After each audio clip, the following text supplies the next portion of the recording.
உமக்கு மேல் ஒருவரும் இல்லையே, எல்லோருக்கும் மேலாக உயர்ந்தவர், உமக்கு மேல் ஒருவரும் இல்லையே. அல்லேலூயா அல்லேலூயா அல்லேலூயா ஆமென். அல்லேலூயா அல்லேலூயா அல்லேலூயா ஆமென். ஒருவரால் சிருஷ்டிக்கப்படாமலே தாமாக என்றென்றும் இருப்பவர். ஆனால் இயேசு 1000 வருஷ அரசாட்சியை ஆளும்போது ஒரு பயலும் சேட்டை பண்ண முடியாது. அவருடைய கண்களுக்கு மறைவாக ஒருத்தனும் இல்லை. ஏதாவது சேட்டைன்னு அட்டிக்கிறேன். அப்படி 1000 வருஷம் போகும். அந்த 1000 வருஷங்கள் சமாதானம் உள்ளதாக இருக்கும். ஏன் சமாதானமாக இருக்குது? ஒருத்தனை எழும்பி சேட்டை பண்ணவே முடியலை. எழும்பா போச்சு அடி, பயந்துக்கிட்டு இருக்கிறாங்க. ஆனால் தேவனுடைய விருப்பம் பயந்துக்கிட்டு ஒழுங்காக இருக்கிறதானா இல்லை. நாம் பிதாட்ட அன்பு, தேவன்கிட்ட பாராட்டுற அன்பினால் நம்ம பாவம் செய்யக்கூடாதுன்னு அப்படி இருக்கிற இருதயத்தை தான் கர்த்தர் கேட்கிறார். இப்பொழுதும் வீட்டில் அடி உழுகும்னு சொன்னாதான் பிள்ளைங்க அடங்கியிருக்காங்க. இப்படி அடிச்சு விடுவாங்கன்னு சொல்லி பயந்துக்கிட்டு இருக்கிறது சரியா? இல்லை எங்கள் அப்பாவுக்கு பிரியமாக நான் இருக்கணும் அப்படின்னு சொல்லி ஒழுங்காக இருக்கிறது சரியா? எங்கள் அப்பா அம்மாவுக்கு பிரியமாக இருப்பேன், அதனால் எந்த தப்பும் பண்ண மாட்டேன், அப்படி இருக்கிறது தான் சரியா? இல்லை அடி விழுந்துரும் அதனால் ஒழுங்காக இருக்கணும், அப்படி இருக்கிற மனநிலை சரியா? நம்ம அன்பாக இருக்கிற, எனக்காக இவ்வளவு நன்மை செய்த என்னுடைய பிதாவாகிய தேவனுக்கு பிரியமாக நான் இருப்பேன், அதனால் ஒரு பாவமும் செய்ய மாட்டேன், அதுதானே சரியான மனநிலை. இப்போவும் தேவன் மனுஷனை அவர் சாயல் ரூபத்தில் அவருடைய குணாதிசயங்களோட பண்புகளோட அந்த சுபாவத்தோடு உண்டாக்குனார். என் பிள்ளடா நீ, நான் உனக்கு அதிகாரம் கொடுக்குறேன், இந்த பூமியில் பிசாசு இருக்க அவனை போட்டு மிதிச்சுவிட்டு நீ இந்த பூமியை ஆண்டு இந்த ஏதேன் தோட்டத்தை போல் பூமி முழுசையும் ஏதேன் தோட்டம் போல் ஆக்கு, பரலோகம் போல் மாற்றுன்னு அப்படி ஒரு வேலை தான் கொடுத்தாரு. இவன் வேறு மாதிரி போயிட்டான். இப்போ எல்லாம் இப்படி போயிடுச்சேங்கிறப்ப கர்த்தர் என்ன சொல்கிறாரு? இப்போ இருக்கிற சோதனைகள்லாம் எதுக்கான்? நாம் தேவன் மேலே பிரியமாக இருந்து ஆண்டவருடைய வழியில் நடக்க போகிறோமா, இல்லை பயந்துக்கிட்டு ஒழுங்காக இருக்க போகிறோமா, இல்லை நாம் தேவனை பற்றி கவலையில் பயப்படாத நான் பிசாசு வழியில் பாவம் செஞ்சுட்டு போகிறேன்னு போகிறோமா? அதை பார்க்கறதுக்காக தான் இப்பொழுது நம்முடைய வாழ்க்கையில் இருக்கக்கூடிய எல்லா சோதனைகளும் இருக்கின்றன. இடரல்கள் வருவது வராமல் போவது கூடாத காரியம். இடரல்கள் வரும், பிரச்சனை வரும். ஆனால் பிரச்சனை வந்தாலும் நம்ம ஒழுங்காக இருக்கணும். அதை தான் கர்த்தர் கேட்குறாரு. வாழ்க்கையிலே தடைகள், இடையூறுகள், பிரச்சனைகள், இயேசுவை ஏற்றுக்கூடக்கூடாது, ஏற்றுக்கிட்டா நான் அடிப்பேன் கொல்லுவேன் அப்படின்னு வந்தால் கூட அவர் என்ன சொல்கிறாரு? ஆத்மாவை கொல்ல வல்லவர்களாயிராமல் சரீரத்தை மாத்திரம் கொல்லுகிறவர்களுக்கு நீ பயப்பட வேண்டாம், ஆத்மாவையும் சரீரத்திலே நரகத்திலே தள்ளுகிறவருக்கே பயப்படுங்கள் அப்படி சொல்கிறாரு. அப்போ அவர் என்ன சொல்ல வர்றாரு? முதல்ல பயந்துக்கிட்டு ஆரம்பித்து பின்னாடி அன்புனால என்கிட்ட வந்துருன்றாரு. 1 யோவான்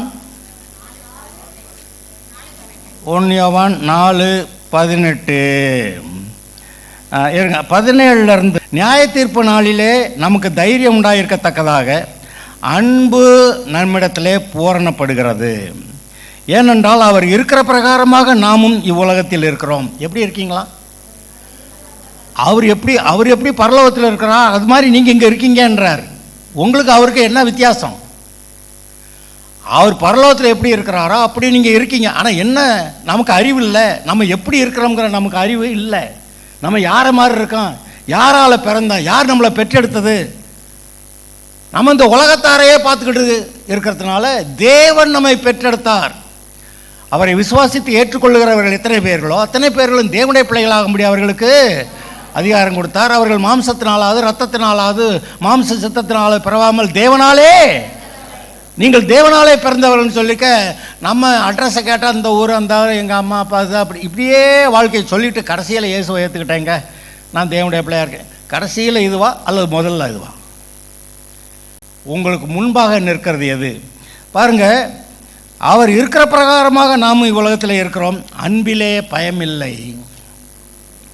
பூரண அன்பு பயத்தை புறம்பே தள்ளும். பயமானது வேதனை உள்ளது, பயப்படுகிறவன் பூரணப்பட்டவன் அல்ல.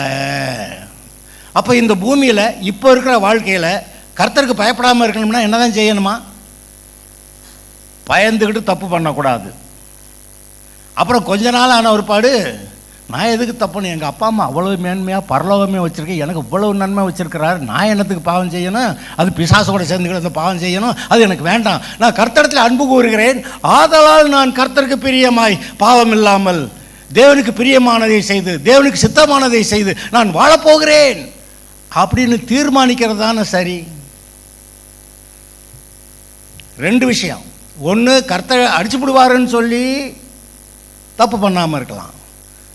ரெண்டாவது, என் தேவன் பெரியவர், இவர் ஒருத்தர் தான் தேவன், இவர் அன்பாகவே இருந்து எனக்காக இவ்வளவு பெரிய பரிகாரம் செய்து சிலுவையில் அவ்வளோ வேதனைப்பட்டு ரத்தம் சிந்தி கொடுமையான கொடூரமான அந்த சாவை சந்தித்து எனக்காக அன்பு கூர்ந்து என்னை ரட்சித்திருக்கிறார். ஆதலால் என் தேவனுக்கு பிரியமாய் வாழப்போகிறேன்னு அதனால் பாவம் செய்யாமல் இருக்கிறதா? பாவம்ங்கிறது பிசாசு கூட சேர்ந்து ஆட்டம் போடுறதுங்க. பாவம்னா பிசாசு பேச்சை கேட்கறது. இங்கே நான் கர்த்தர் எனக்கு நல்லவர் ஜீவன் உள்ளவர், அவர் பேச்சை கேட்டு நீங்கள் எப்பேற்பட்ட சூழ்நிலையில் இருந்தாலும் கர்த்தர் என்னை தூக்கி பெரிய ஒரு உன்னதமான நிலைமையிலே வைக்க கர்த்தர் போதுமானவர் என்று நான் சொல்லுகிறேன். இப்படி தான் இருக்கணும். இது போன்ற வேதத்தை உலகத்தில் இருக்க எந்த ஜாதி ஜனத்துக்கும் இல்லைன்னு உபாகமாக 4வது அதிகாரத்தில் எழுதியிருக்கு. இப்படிப்பட்ட மேன்மையான நியாயமான பிரமாணங்களை பெற்ற வேற பெரிய ஜாதி எது? அவர் அப்படி சொல்றாரு. இந்த மாதிரி நியாயமான பிரமாணங்களை உடைய இந்த வேதத்தை பெற்றிருக்கிறது போல இந்த உலகத்தில் வேற எந்த ஜாதி ஜனமாவது இருக்குதா அப்படின்னு கேட்கிறாரு. அப்ப நமக்கு இருக்கே. நீங்கள் பிரித்தெடுக்கப்பட்டவர்கள், இந்த உலகத்தை விட்டு பிரித்தெடுக்கப்பட்டவர்கள், இயேசுவின் ரத்தத்தால் பரிசுத்தமாக்கப்பட்டவர்கள், நீங்கள் தேவனாலே பிறந்தவர்கள் என்று வேதம் சொல்லுகிறது. நாங்கள் அப்பா அம்மாவுக்கு தான் பிறந்தேன், அது சரீரம். உங்களோட ஆவி, உங்களுடைய உயிர் தேவனாலே பிறந்திருக்கிறது. பழையவைகள் ஒளிந்தன, எல்லாம் புதிதாயின. எப்போ நீங்கள் ஞானஸ்நானம் எடுத்தீங்களோ அப்போவே பழைய மனுஷனை அந்த தண்ணிக்குள்ளே போகும்போது அடக்கம் பண்ணியாச்சு. தண்ணிக்குள்ளேருந்து வெளியே வரும்போது இயேசு உயிர்த்த மாதிரி நீங்கள் புது சிருஷ்டியாக உயிர்ப்பிக்கப்பட்டு வருகிறீர்கள். அப்படி தான் பைபிள் சொல்லுது. அப்படியாக நீங்கள் புதிதாய் பிறந்தவர்களாய், பழைய அக்கௌண்ட்டே இல்லைங்கிறப்ப ஏன் புதுசாக அக்கௌண்ட் வைக்கிறான்? சின்ன பாவம் பெரிய பாவம், சின்ன பாம்பு பெரிய பாம்பு, ஏதாவது வித்தியாசம் இருக்கா? சின்ன பாம்பு தானே, பரவாயில்ல, கடிச்சு கட்டும். எத்தனை பேர் சொல்லுவீங்க? சின்ன பாம்பு உங்களை கடிச்சா, பாம்பு கூட இல்லை, தேளு அங்கே கொட்டுனா பரவாயில்லன்னு சொல்லுங்க பார்க்குறேன். நான் பாவம் செஞ்சுட்டு சந்தோஷமாக இருக்கேன் சொல்லுங்க பார்க்குறேன். அது சொல்ல முடியாதுங்க. பாவம் செஞ்சவுடனே குற்ற மனசாட்சி வந்துடுது, உங்கள் பலன் அற்று போகிறது. அதனால் தெளிவாக நான் தேவனுடைய பிள்ளையாக இருக்கிறேங்கிறத, உலகத்தை விட்டு பிரித்தெடுக்கப்பட்டேங்கிறத அதை தெரிஞ்சிருக்கணும். இந்த உலகம் உங்களை இழுக்க பார்க்கும், அது பல விதங்களில் இழுக்கும். எந்த இடத்துலையும் நான் இடம் கொடுக்க மாட்டேன்னு நீங்கள் தைரியமாக நிற்கிறீங்க. அது ரொம்ப அவசியம். ஏன்னா நம்முடைய வீடு பரலோகத்தில் இருக்கிறது, நம்முடைய குடியிருப்போ பரலோகத்தில் இருக்கிறது. இது டெம்பரரி. இந்த டெம்பரரி வாழ்க்கைக்காக நித்தியமான வாழ்க்கையை இழக்க யாராவது இருக்கீங்களா? அது மாதிரி மதிக்கட்ட ஆள் ஒருத்தரும் இல்லை. இந்த பூலோக வாழ்க்கைக்காக நான் பாவம் செஞ்சு பரலோகம் போகணும், இல்லாட்டி பரவாயில்ல, பூலோகத்தில் நான் சந்தோஷமாக இருக்கணும், என் இஷ்டத்துக்கு நான் வாழ்கிறேன் அப்படி சொல்கிற மதிக்கட்டவன் ஒருவனும் இல்லை. சங்கீதம் 14 53 வாசிங்க, 2 ஏறக்குறைய ஒரே மாதிரி இருக்கும். 14 53. மதிகெட்டவன் தேவன் இல்லை என்று தன் மனதிலே சொல்லிக் கொள்கிறான். அப்படி ஆரம்பிக்கும். தேவன் இல்லையா? அவருக்கு என்ன தெரியும்? அவர் என்ன செஞ்சிருவார்? செய்வார் செத்தன்னைக்கு. அப்போ நியாய தீர்ப்பு வரும், அப்போ நரகத்து போவாங்க அப்படி ஆளுகள்லாம். ஆனால் நாமும் இன்றைக்கே இப்போ விட்டாலும் பரலோகம் என்று உங்களுடைய இருதயத்தில் பேசி கொண்டிருக்கிற பரிசுத்த ஆவியானவர், உங்களுடைய சரீரமே தேவனுடைய ஆலயமாக இருக்கிறது. தேவன் உங்களுக்குள்ளே வாசமாக இருக்கிறார். அவர் உங்களுக்குள்ளே பேசி கொண்டே இருக்கிறார். சபையான வழி இதில் நட, இடது பக்கம் வலது பக்கம் போகும்போது அதில் போகாத, சபையான வழியில் நட. அப்படி கேட்கிற சத்தம் உனக்கு கேட்கும் என்று கர்த்தர் எழுதியிருக்கிறார். யூதருடைய காலத்தில் அந்த 70 பேர் கொண்ட, அதுக்கு என்ன பேர்? சனகரிப் சங்கம். சரி, அப்படி அந்த 70 பேர் கொண்ட அந்த சபை இருந்தது, அந்த கவுன்சில் இருந்தது. அதில் தான் இயேசுவை கொல்லலான்னு முடிவே பண்ணுறாங்க. பார்த்தீங்களா? அப்படி கவுன்சில் இருந்துச்சு. அந்த கவுன்சில் சரியாக இருந்துச்சுன்னு நினைக்கிறீங்க? அந்த கவுன்சில் சரியாக இல்லை. ஆனால் அப்போஸ்தலர்கள் சரியாக இருந்தாங்க. ஆனால் அவங்க காலத்துக்கு பிறகு அப்புறம் சில தலைவர்கள் எழும்பி நாங்கள் இப்படி தான் இருக்கணும், எல்லோரும் எங்களை தான் பின்பற்றணும் அப்படியெல்லாம் சொன்னபோது சபை பிரிஞ்சிருச்சு. இல்லாட்டா இன்றைக்கி உலகம் பூரா ரோமன் கத்தோலிக்க சபையாக இருக்கணும். ஆனால் அப்படி இல்லையே. கிழக்கத்திய சபைன்னு வந்துருச்சு, ஆர்த்தடாக்ஸ் சபைன்னு வந்துருச்சு, காப்டிக் சர்ச்சஸ்ன்னு வந்துருச்சு. அப்போ இந்த கிழக்கத்திய சபையிலிருந்து தான் இங்கே இந்தியாவுக்கு ஆட்கள் வந்தாங்க. இயேசுடைய சீஷனே இங்கே இந்தியாவுக்கு வந்தான், சுவிசேஷத்தை அறிவித்தான். நான் இப்போ கொஞ்ச நாளில் கன்னியாகுமரி பக்கம் போகணுன்னு இருக்கோம். அங்கே இருக்கக்கூடிய அந்த சர்ச்சு, தோமா உண்டாக்குன சர்ச்சை பார்க்கணும். என்ன பழைய கட்டடமோ என்னத்தை தேத்தி வச்சாங்களோ இல்லை பூசி வச்சாங்களோ தெரியல, போய் பார்த்துட்டு அந்த இடத்துல அந்த ஆள் உண்டாக்குன சர்ச்சை பார்க்கணுன்னு நினச்சிக்கிட்டு இருக்கிறோம். அந்த காலத்திலேயே சுவிசேஷம் இங்கே வந்தது. நமக்கு தான் இப்போ நல்லா உணர்வுள்ள இருதயத்தோட கரெக்டாக நடப்பேன். உங்களை சுற்றி இருக்கிறவங்கெல்லாம் பாவத்தில் நடக்கிறத நீங்கள் பார்க்குறீங்க. வேறு வழிபாட்டுக்குள்ளே இருக்கிறவங்க எல்லாரும் ஒழுங்கற்ற விதத்தில் இருக்கிறத பார்க்குறீங்க. நாம் சரியாக நிற்கலாம், மற்றவங்கள போதிச்சு நம்ம சரி பண்ண முடியாது. ஆனால் நாம் சரியாக நிற்கலாம்ல, நிற்கலாம். நீங்கள் நில்லுங்க, கர்த்தர் உங்கள் மேலே பிரியமாக இருப்பார். அவர் கேட்குறது என்ன? சுத்த இருதயம். வேற என்ன கேட்டார்? அவர் ஒன்று தான் கேட்டார், சுத்த இருதயம். இருதயத்தில் சுத்தமுள்ளவர்கள் பாக்கியவான்கள், அவர்கள் தேவனை தரிசிப்பார். அடுத்து, எவர்கள் தேவனுடைய ஆவியினாலே, பிசாசோடைய ஆவி இல்லை, இந்த உலகத்தோடைய ஆவி இல்லை, சொந்த பந்தங்களில் இந்த ஊர் உலகங்கள், இந்த கவுன்சில் அந்த கவுன்சில், எந்த கவுன்சிலும் இல்லை, தேவனுடைய ஆவியினால் நடத்தப்படுகிறவர்கள். அப்படி சொல்லியிருக்கிறார். எவர்கள் தேவனுடைய ஆவியினால் நடத்தப்படுகிறார்கள் அவர்கள், ஆமாம், தேவனுடைய புத்திரராய், குழந்தை இல்லை, வளர்ந்த தெளிஞ்ச ஆள், புத்திரராய் இருக்கிறார்கள். ஒவ்வொரு காரியத்திலும் நீங்கள் தீர்மானிக்கலாம். சரி தப்பு, சரியை எடுத்துக்கங்க, தேவனுக்கு பிரியமாக போய் சேர்ந்துருவீங்க. எல்லா விதத்திலும் போக போக எதிர்ப்புகள் போராட்டங்கள் அதிகமாக இருக்கலாம். நில்லுங்க, ஸ்டாண்ட் யுவர் கிரவுண்ட். கர்த்தருடைய வழியில் அவருடைய வார்த்தையின்படி நில்லுங்க, நீங்கள் ஜெயிப்பீங்க.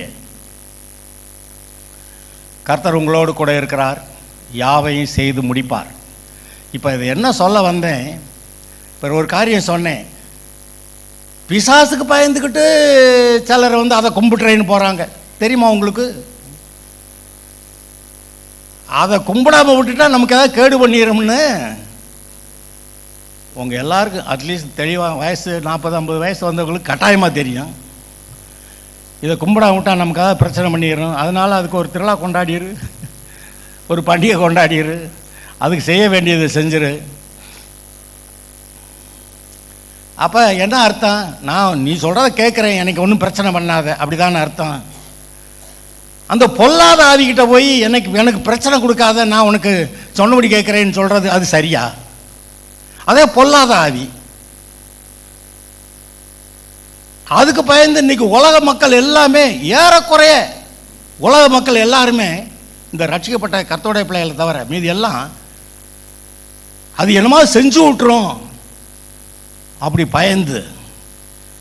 எனக்கு தெரியும் சில விசுவாசிகள் ரட்சிக்கப்பட்ட வந்த ஒரு பாடு, நான் முன்னாடியே நான் அதுக்கிட்ட வேண்டி இருக்கிறேன், நான் சொன்னபடி செய்யணும்ல. உண்மையாக இருக்கு. எதுக்கு உண்மையாக இருக்கிறது? பிசாசுக்கா?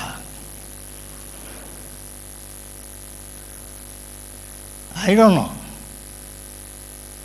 அதை காட்டிலும் பெரியவர், அண்ட சராசரங்கள் இருக்கக்கூடிய எல்லா ஆவி மண்டலத்தில் இருக்கக்கூடிய எல்லா ஆவிகளுக்கும் பெரிய உயர்ந்த உன்னதமான பரிசுத்தமான நல்ல அன்பா இருக்கிற இந்த ஒரு தேவனை தவிர வேற யாரும் இல்லையே.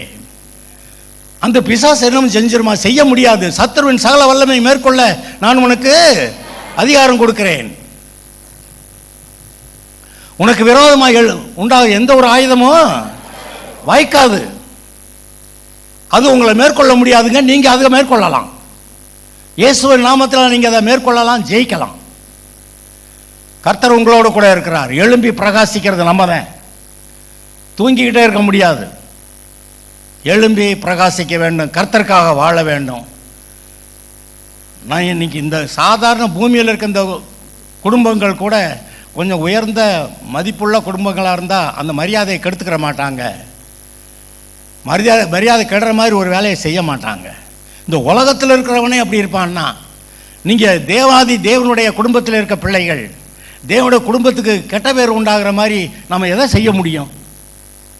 கர்த்தருடைய நாமத்தை வீணிலே வழங்காதிருப்பாயாக அப்படின்னா அவர் பேரை கெடுக்காதே. நீங்கள் நாம் ஒரு தப்பு பண்ணால் அவர் பேரை கெடுக்கிறோம். ஆமாடா, இந்த ரட்சிக்கப்பட்டவன் சொல்கிறவங்களும் இப்படி தாண்டா இருக்காங்க.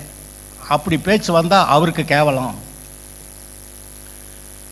இதை பண்ணால் ரொம்ப கஷ்டமாக இருக்கே. அந்த கஷ்டத்தை அப்பைக்கு அனுபவிச்சுக்க. பெரிய விடுதலையும் ஆசீர்வாதமாக இருக்கிறது வருகிறது. உங்களுக்கு தெரியணும், ஸ்கூலில் ஒவ்வொரு கிளாஸ்லேயும் பரீட்சை வச்சு பாஸ் பண்ணால் அடுத்த கிளாஸ்க்கு அனுப்புகிறாங்களே, அதுபோல் ஆவி மண்டலத்தில் இருக்க வாழ்க்கையிலையும் அவ்வப்போது சோதனைகள் வருகிறது. அதை ஜெயிச்சிங்கன்னா அடுத்த, அதை ஜெயிச்சிங்கன்னா அடுத்த, அதை ஜெயிச்சிங்கன்னா அடுத்தடுத்த லெவலுக்கு நீங்கள் போகிறீங்க. இது உங்களுக்கு தெரியணும். நீங்கள் சத்தியத்தில் இருக்கணும். ஏன் இந்த சோதனையை உண்டாக்குனாரு? அது பிசாசுக்கு பயந்துருக்கிறவங்களும் இருக்காங்க, அதனால் அது கூட போயிடுறாங்க. விசுவாசிகள் சிலர் பயந்துக்கிட்டு அடிச்சு போடுவார், அதனால் ஒழுங்காக இருக்கணும் அப்படி கொஞ்சம் பேர் இருக்கிறாங்க. அடிச்சு போடுவாரில்ல, அவர் என்னை அடிக்க மாட்டேனா, அன்பிலே பூரணப்பட்டவனாய் தேவனுக்கென்று என்னை ஒப்பு கொடுத்து அவர்கிட்ட பிரியமாக இருக்கிறேன்னு சொல்லி அவருக்கு பிரியமாகி நடக்கும்போது இவரை பற்றி பயப்படவே இல்லை. இவர்கிட்ட பயமே வேண்டாங்க. இருதயம் சரியாயிடுச்சுன்னா தேவன்கிட்ட பயம் இல்லாமல் போகலாம். ஆனால் பொதுவாக எழுதியிருக்கே, கர்த்தருக்கு பயப்படுதலே ஞானத்தின் ஆரம்பம்னு எழுதியிருக்கே. அது ஆரம்பம் அப்படி தான். ஆனால் வளர்ந்த ஒருபாடு அன்பிலே பயமில்லை. பூரண அன்பு பயத்தை புறம்பே தள்ளுகிறது. நீங்கள் எப்படிப்பட்ட இருதயம் உள்ளவர்களாக இருக்கணும்னு கர்த்தர் கேட்குறாரு. சுத்த இருதயம் உள்ளவர்களாய், சத்தியத்துக்கு கீழ்ப்படுகிறவர்களாய், பிசாசுக்கு இடம் கொடாதவர்களாய், நான் கர்த்தருடைய சித்தத்தை என்னுடைய வாழ்க்கையிலே செய்து என்னுடைய குடும்பம், என்னுடைய பிதாவாகி தேவனுடைய குடும்பத்தில் அவருக்கு மகிமையாக நான் வாழ்வேன். பரலோகத்தில் எனக்கு ஒரு பெரிய பொக்கிஷம் உண்டு, அதை நான் பெற்றுக்கொள்வேன். அப்படி வாழ்கிறதா? இல்லை சுற்றி மத்தி இருக்கிற ஆளுகள்லாம் சொல்கிறத கேட்டு இங்கிட்டு கொஞ்சம் அட்ஜஸ்ட் பண்ணி அங்கிட்டு கொஞ்சம் அட்ஜஸ்ட் பண்ணி அங்கிட்டு கொஞ்சம் அட்ஜஸ்ட் பண்ணி பிசாசு நமக்குள்ளே இருக்க தேவனுடைய பலனை ஒன்றுமே இல்லாமல் ஆக்கிடுறான். ஃபியூஸ் பண்ண மாதிரி ஆகிடுது. இப்போ இவ்வளோ வெளிச்சம் லைட் ஃபேன்லாம் இருந்துக்கிட்டு இருக்குது, ஏசியெல்லாம் ஓடிட்டு இருக்குது. போச்சுன்னா வெளிச்சமும் இருக்காது, ஏசியும் ஓடாது, ஃபேனும் ஓடாது, லைட் இருக்காது. அப்படி ஆயிரு. நம்ம விசுவாசிகளோட இருதயம் அப்படி ஆகிறது எப்படி, எவ்வளோ மோசமானது தெரியுமா? வெளிச்சமே இல்லாமல் 0 வாட் மாதிரி இருப்பீங்களா, 10 வாட்ஸ் மாதிரி இருப்பீங்களா, 50 வாட்ஸ் மாதிரி இருப்பீங்களா, 100 1000 வாட்ஸ் மாதிரி எரியணுமா? நீங்கள் அப்படி ஆகலாம். நீங்கள் இந்த உலகத்துக்கு ஒளி என்று கர்த்தர் சொன்னார். நீங்கள் அப்படி ஆக முடியும். அது ஒன்று போய் மலையெல்லாம் முறிக்க வேண்டாம். இருதயத்தில் நான் சரியாக இருக்க போகிறேன், ஆண்டவருக்கு பிரியமாக இருக்க போகிறேன், அவ்வளோதாங்க. அந்த தீர்மானம் உங்களை தப்பு பண்ண விடாது. தேவனால் பிறந்தவன் பாவம் செய்ய மாட்டான் அப்படி எழுதியிருக்கு. தேவனால் பிறந்தவன் பாவம் செய்ய மாட்டான். நான் தேவனால் பிறந்திருக்கிறேன், என்னை நானே காத்துக்கொள்கிறேன், போல்லாங்கன் என்னை தொடமா. அந்த பாட்டு பாடணும். அது 1 யோவானில் 5வது அதிகாரத்தில் வருது அந்த வசனமெல்லாம். நீங்கள் சபையாக இருக்கலாம், இதுக்கு எங்கே இந்த சோதனைகளும் பிரச்சனைகள் எங்கே ஆரம்பிச்சுன்னு கேட்டிங்கன்னா, ஆரம்பத்தில் தேவன் தமக்கு வேலை செய்யும்படி அநேக தூதர்களை உண்டாக்கியிருந்தார், பவர்ஃபுல் பீப்புள். ஆனால் தேவ சாயல் தேவனுடைய ரூபமாக தேவனுடைய பிள்ளைகளாக உண்டாக்கலை, வேலைக்காரராய் உண்டாக்கியிருந்தார். எவ்வளவு பவர்ஃபுல் தூதனாக இருந்தாலும் அவன் நம்ம முன்னாடி நின்று பேசணுமே ஒழிய கதவை தட்டிட்டு தான் உள்ளே வரணும். அந்த மாதிரி கதை. இயேசுவே கதவை தட்டுறேங்கிறாரு. இப்போ இவங்களாம் மற்ற யாரெல்லாம் இஷ்டத்துக்கு வர முடியுமா? வர முடியாது. எந்த தூதனாக இருந்தாலும் முன்னாடி பேசணும். அப்படி தான் வச்சிருக்கிறார். அவர்கள் வேலைக்காரர்கள். ஆனால் மனிதனை படைக்கும்போது நமது சாயலாக நமது ரூபத்தின்படியே மனிதனை உண்டாக்குவோமாக என்று சொல்லி, அப்போ இவங்கெல்லாம் யாரு? அவர் பிள்ளைக. அவர் குடும்பத்தில் இருக்க எல்லா ஆசீர்வாதங்களும் இவங்களுக்கு சொந்தம். அவருக்கு இருக்கிற அதிகாரங்கள்லாம் இவர்களுக்கு செயல்படுகிறது. அப்படி கர்த்தர் உயர்த்தி வச்சிருந்தாரு. பூமியை ஆதாம் தேவனுடைய சார்பாக ஆண்டு கொள்ளக்கூடிய அதிகாரம் கொடுத்துருந்தாரு. அவன் சொன்னா பிசாசு ஓடணும், எந்திராடம் எந்திரிக்கணும், போகணுன்னா போகணும். அப்படி விரட்டி விட்டுட்டு ஏதேன் தோட்டம் போல் உலகம் முழுவதையும் பூமி முழுவதையும் மாற்றணும்னு சொன்னார். அதில் என்ன ஆயிடுச்சுன்னா, நான் கேட்குறேன், ஏன் அந்த சோதனை வைக்கப்பட்டது? அது உங்களுக்கு விவரம் தெரியணும். பிசாசு குறுக்க வர்றான். உமக்கே நல்லா தெரியும், நிறையா தூதர்கள் என் கூட சேர்ந்துட்டாங்க. அந்த கதை நீங்கள் ஏசாயா 14லையும் எசேக்கியேல் 28லையும் வாசிக்கலாம். நிறைய தூதர்கள் பிசாசு கூட சேர்ந்துட்டாங்க. ஏறக்குறைய 1/3, 3/1 தூதர்கள் பிசாசு கட்சியில் சேர்ந்துட்டாங்க. இப்போ ஆதாமை உண்டாக்கும் போது அவன் வர்றான். ஆமாம், ஏற்கனவே ஒரு கூட்டம் தூதர்கள் என்கிட்ட வந்துட்டாங்க. இப்போ நீங்கள் ஆதாமை உண்டாக்கி பூமியில் அவனை ராஜாவை வைக்கணுங்கிறீங்க. ஆனால் நான் ஒன்று சொல்கிறேன், அவன் ஆதாமை உண்டாக்குனா அவன் நிச்சயமாக அந்த தூதர்கள் என் கூட சேர்ந்த மாதிரி இவனு என் பக்கம்தான் சேருவேன் அப்படின்னு போய் வழக்காடி இருக்கிறான். அப்போ வேற என்ன பண்ணுறது? சோதனை. அப்போ ஆதாம் பிசாசு பக்கம் போவானா கர்த்தர் பக்கம் நிற்பானான்னு பார்க்கறதுக்காக அங்கே சோதனை. அதான் பாதி நேரம் இருட்டு, பாதி நேரம் வெளிச்சம். இருள் நேரத்தில் பிசாசு பேசுவான், பகல் நேரத்தில் கர்த்தர் பேசுகிறார். பகலில் குளிர்ச்சியான வேலையிலே கர்த்தர் வந்தபோது அப்படி எழுதியிருக்கு. அப்போ இருளில் அவன் பேசியிருக்கான். அப்படி பேசிதான் அங்கே ஏவாள்கிட்ட ஆரம்பித்து ஆதாம்கிட்ட போய் தின்னக்கூடாதுன்னு தின்னுவிட்டு கடைசிக்கு ஐயோ கர்த்தர் வர்றாருன்னு பயந்து ஓடி ஒளிஞ்சு, ஐயோ வஸ்திரம் இல்லாமல் இருக்கனே அப்படின்னு சொல்லி கேவலமாக இருக்கே அப்படின்னு அத்தியாலை எடுத்து தச்சுக்கிட்டு அப்படியே போய் உட்காந்துருக்கிறான். ஆனால் கர்த்தர் அவனுக்கு சுயாதீனம் கொடுத்துருந்தார். நீ நினச்சா என் பக்கம் இருக்கலாம், நீ நினச்சா அவன் கூட பாடலாம். இன்றைக்கு நிலைமை அதான். உலக மக்கள் எல்லாருக்கும் சொல்கிறாரு, நீ நினச்சா என் கூட வரலாம், பரலோகத்துக்கு வரலாம். ஆனால் நீ நினச்சா பிசாசு கூடயும் போகலாம், போய்க்க நரகத்துக்கு. இதில் சட்டமே வேற ஒன்றுமே கிடையாது. இந்த நிலைமையில் ஆதாம் அங்கிட்டு போயிட்டான். இப்போ கர்த்தர் என்ன பண்ணுறாரு? ஆதாம் செஞ்ச பாவத்துக்காக சந்ததியில் பிள்ளை எல்லாரும் நரகம் போகிறது நியாயமா? அது சரியில்லையே. அப்போ இந்த ஆதாமுடைய சந்ததியாக பாவியாக பிறந்திருந்தாலும் சரி, யாரெல்லாம் என்கிட்ட வர்றாங்களோ அவங்கள நான் மன்னிக்கிறேன், அவங்கள கழுவுறேன், என் பிள்ளைய ஆக்கிக்கிறேன் அப்படின்னு கர்த்தர் சொல்கிறார். அதுக்காக தான் இயேசு அனுப்பினாராம். அதனால் அந்த இடத்துல எழுதியிருக்கு, தேவன் தம்முடைய நீதியை வழங்க பண்ணும்படியாய் தன்னுடைய குமாரனாய் இயேசுவை அனுப்பி, கிருபாதார பலியாய் அனுப்பி, கிருபைக்கு ஆதாரமாக பலி. அப்போ இயேசு கிறிஸ்து மூலமாக தான் கிருபையே உண்டாக முடியும், பாவ மன்னிப்பு உண்டாக முடியும். அதெல்லாம் இலவசமாக கிடைக்கும். கிருபை ஆதார பலி, கிருபாதார பலி. அப்படி கிருபாதார பலி அவரை கொடுத்தாரு அப்படி எழுதியிருக்கு. அப்போ இவ்வளவு நன்மை செய்த கர்த்தரை விட்டு நான் கேட்குறேன், இப்போ இருந்து நீங்கள் ஏதாவது ஒரு தப்பு பண்ணலான்னா உங்கள் மனசு இடம் கொடுக்கும்னா அது எவ்வளோ சுத்தமான மனசுன்னு உங்களுக்கே தெரியும். நான் ஒன்றும் சொல்லலை. We live for God. அடுத்து நாம் நமக்காக வாழ்கிறோம், முதல்ல கர்த்தருக்காக வாழ்கிறோம், அடுத்து நமக்காக வாழ்கிறோம், நம்ம குடும்பத்துக்காக வாழ்கிறோம். இதுதான் அந்த ஆர்டர் ஆஃப் ப்ரிஃபரன்ஸ். முதலாவது கர்த்தருக்கு, அடுத்து நமக்கு, அடுத்து நம்ம பிள்ளைகளுக்கு. இல்லை என் பிள்ளைகளுக்காக நான் அதெல்லாம் ஆண்டவருக்கு முன்னாடி வேறு யாரையும் வைக்கவே முடியாது. என்னிடத்துல அன்பு கூறுகிறத காட்டில் எவனாவது தன்னுடைய தாய் தாப்பன்ட்டையோ சகோதர சகோதரிட்ட அன்பு கூர்ந்தா அவன் எனக்கு பாத்திரன் அல்ல. ஒரே அடி அடிச்சிட்டார். அப்போ எங்கள் வீட்டு பிள்ளைய எங்கள் அப்பா அம்மா சொன்னால் ஆண்டவருக்கு புறம்பா விரோதமாக பேசினா அடியேன். ஆண்டவருக்கு ஒத்து போனால் கீழ்ப்படிவோம். இப்போவும் அரசாங்கத்தில் தேவனுடைய சட்டத்திட்டங்களுக்கு இசைந்து இந்த அரசாங்கம் இருந்துச்சுன்னா சரி, ஒன்றும் பிரச்சனையே இல்லை. ஆனால் நாளைக்கு சுவிசேஷம் அறிவிக்கக்கூடாது அப்படின்னு ஒரு சட்டம் போட்டால் அப்போ அரசாங்கம் என்ன சொல்லுது கேட்குறேன் அப்படின்னு நான் சொல்லுவான். தேவனுடைய சட்டத்திட்டங்களுக்கு விரோதமாக இருக்கிற எந்த சட்டத்திட்டத்துக்கும், அது எந்த அரசாங்கமாக இருந்தாலும் சரி, இந்த உலகத்து அரசாங்கம் வேறு எங்கே இருந்தாலும் சரி, எந்த அரசாங்கத்தோட சட்டத்திட்டத்துக்கும் கீழ்ப்படிய மாட்டோம்.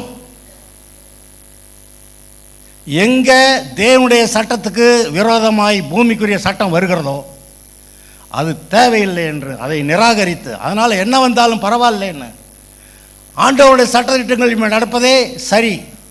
தேவனுடைய ராஜ்யம், ராஜ்யம்னா ராஜா, அவர் போடுற சட்டத்திட்டங்கள்.